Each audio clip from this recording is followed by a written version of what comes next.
Hey mga sis! Today, share ko po sa inyo dahil pupunta ang lola ng Cebu. Nagko-commute lang tayo po dito mga sis. Dito po tayo sa terminal ng bus terminal ito, tapos may mga bihar din po dito. Good thing guys, kasi last akong dumating at saka lalarga na yung bihar, kaya lang doon sa pinakaluyo ang upuan. Kung kaya sinabi nung isang na kuya na dito na lang ako sa in front dahil at tayo lalarga na. Good thing guys at may mababait pa talaga na na tao dito sa mundo. Yan, at tayo lalarga na, may driver na tayo. Maraming salamat kuya, at hindi ako sa likod ang daming mga kambing guys. Ang sarap nun, calderita, charot. Yan, at pupunta na po tayo sa Cebu. Napakainit ng panahon guys, kung kahapon ay umuulan at ngayon ay grabe ang init ng panahon.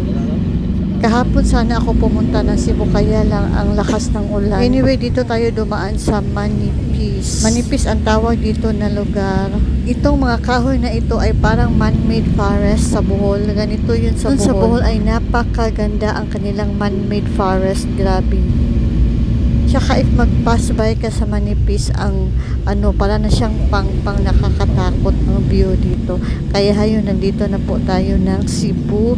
Good thing, thank you Lord. At tatapos na din tayo doon sa may Manipis. Natatakot ako doon sa may Manipis guys, alam mo na. Especially na tag-ulan. Ayan, at dito na po tayo sa SM City. Makikita mo yung kanyang signature na ganito. Nasa SMC side ka po, nasa Cebu, yung malaking ganyan. Ayan, at hindi na nagpunta kami doon bus sa terminal. Doon po kami inahatid sa E-Mall. Sa SRP pala kami dumaan.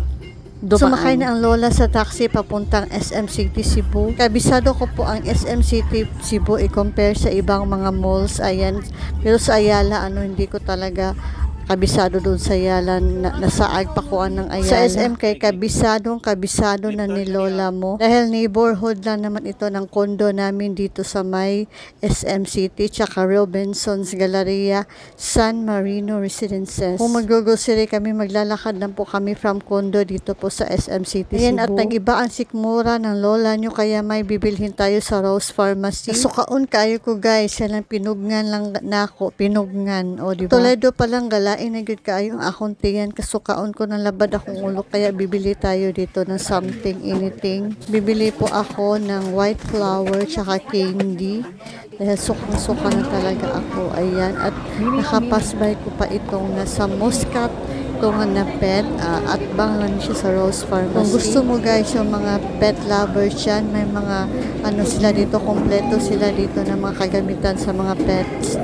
Ayan, at ang ganda ng isa, yung tenga niya, napakahaba. Andin ito po, ang ganda. Pomeranian siyata ito, napakaliit. Ito po ang gusto ni Angel at ni Julia na pet. Ayan, ang ganda. Magkano kaya ito? Char. Baka mamatay lang, sayang naman. Dalawa pala sila. Yung nasa itaas ay ang malaking malaki ang kanyang ulo, tsaka maliit yung kanyang mga feet. Ayan, at may mga kittens pa dito. Scottish cat pala ito Scottish. Ayan, at papasok muna tayo, baka may magustuhan tayo dito.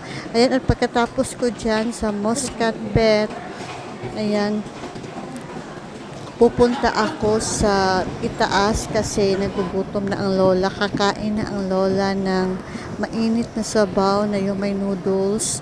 Pero pupunta ako sa hindi doon sa may ramen, na pupunta lang ako ng chow. Dahil mas yummy ang chowking at saka hindi mahal, mas barato pa. Ayan, at as I said, kabisado ko na po yung mga restaurant dito. Pupunta na po tayo ng Chowking. Ayan, nagsaka lang ko sa itaas, din dito na po yung mga pagkainan dito. May mga Pizza Hut, may mga Shakey's, ayan. Marami pala ditong Aqua Plus. Ayan, at pupunta na po tayo doon. Buyo na ni sila sa Shakey's. Ayan, mga pagkainan lahat ito dito sa first floor, kasi yung ground floor kasi yung may ayan, dito po Dairy Queen, ang yummy ng mga ice cream. Kung hindi pa lang ako, lain akong lawas, hindi kumain ako ng ice cream. Ay, dito na pala yung Chowking natin. Ayan, kakain na muna ang lola. Kaya na muna, babu, follow for more.